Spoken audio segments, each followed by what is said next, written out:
السلام عليكم ورحمة الله وبركاته أصحابي meel walba joogtiin kusoo dhawaada channelka daawanaysiin waa channelkii Dr. Saddam Hussein waxaan rabaa inaan ka hadlo waxa loo yaqaano premenstrual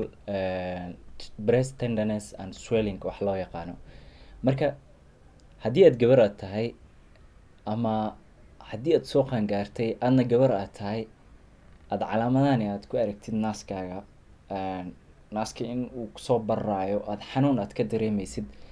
muuqaalka dhammayso waad arki doontaa wax ku keenaya iyo ma aragtay wixii la xiriiro channelka daawanaysiin waa channelka Dr. Saddam Hussein fadlan ha ilowina subscribe like iyo share-ka meel walba joogtiin kusoo dhawaada barnaamijka maanta waxaan ka hadlayaa waxa waaye wax loo yaqaano premenstrual breast tenderness and swelling naaskii oo barar iyo xanuun ay gabadhii ay ka dareento marka waa wax hadda dumarka caadada mar walba ay ku dhacdo ee ku badan waxaa dhacaysa in aad naaskii xanuun aad ka dareentid labadaba ah oo ma aragtay intii caadada kugu dhicin ah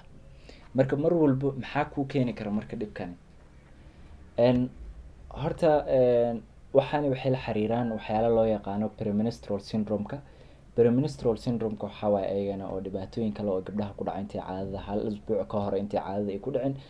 ilaa iyo usbuucga ay caadada ay u socotay ay arkayaan dhibaatooyinkaas premenstrual syndrome-ka hadduu gabadha uu ku raago wuxuu noqonayaa asagana inuu isu bedelo premenstrual dysphoric disorder wax la lahayo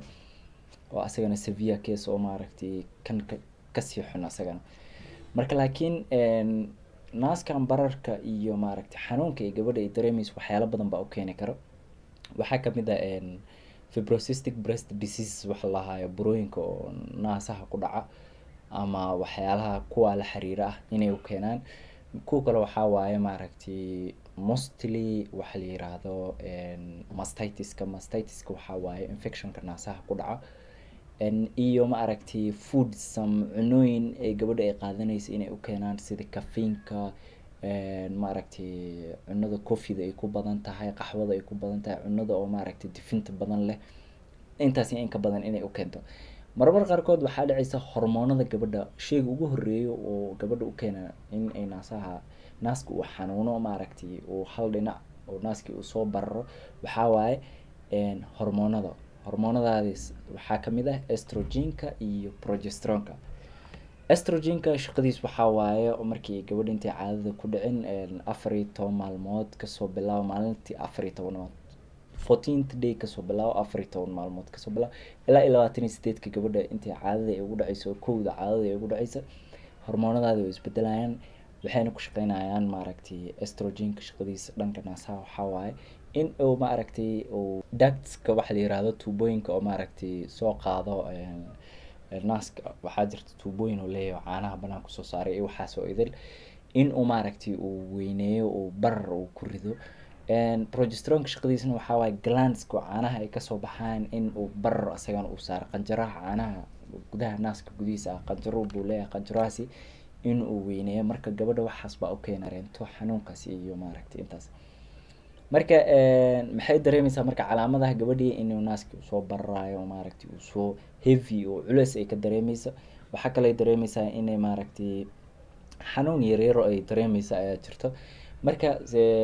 mostly haddii uu dhib kale uu jirin oo intii caadada ay ku dhicin ay tahay asbuuc ka hor waxaas way dhamaanayaan maaragtay kii kale waqtigii caadada ay ku dhacdana wuu ka dhamaanaya haddii marka uu taagan yahay ama haddii uu maaragtay dhibaato kale ay tahay maxaad ku ogaani kartaa sometimes waxaad dareemaysaa buro oo hal dhinac kaaga taalo oo naaska gudihiisa ah oo hal dhinac kaaga taalo that's lump mid kale waxaa waaye ibti naaska afka hore oo wasaq kasoo daadato naaskii oo idil oo isbedela haddii dhibaato kale ay la socdaan waaye marka dhibkani bararkani xanuunka haddii dhibaatooyin kale ay la socdaan marka haddii waxba ay la soconin gabadhi maxay ku daaweyn kartaa xanuun baabiyo baad qaadani kartaa aad isku daaweyn kartaa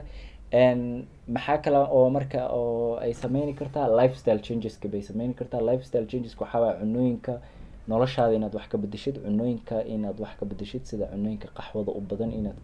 iska daysid cunooyinka difinta u badan waa inaad iska bedeshid ama iska daysid iyo intaas in ka badan lifestyle change kale waxaa waaye sports bra wax la jirto braga ay gabdhaha xirtaan oo sports ayagoo ku sports ahaan oo sports bra la dhahayo baa jirto kuwaasi dhibaatooyin badan kuma keenaan cariir badanna kuma keenayaan intaasi iyo in ka badan haddii markii dhibkii uu dhib uu yahay uu keenayo ayadana waa in aad maaragtay dhakhtarkaaga aad la xiriirtid la ogaado dhibka wax ku keena xabib waxaa soo gaarnay gunaanadkii gabagabadii barnaamijka fadlan meel walba joogtiin subscribe like share ka iloobina channelka waxaan idiin rajeynayaa sidaa iyo nabadgelyo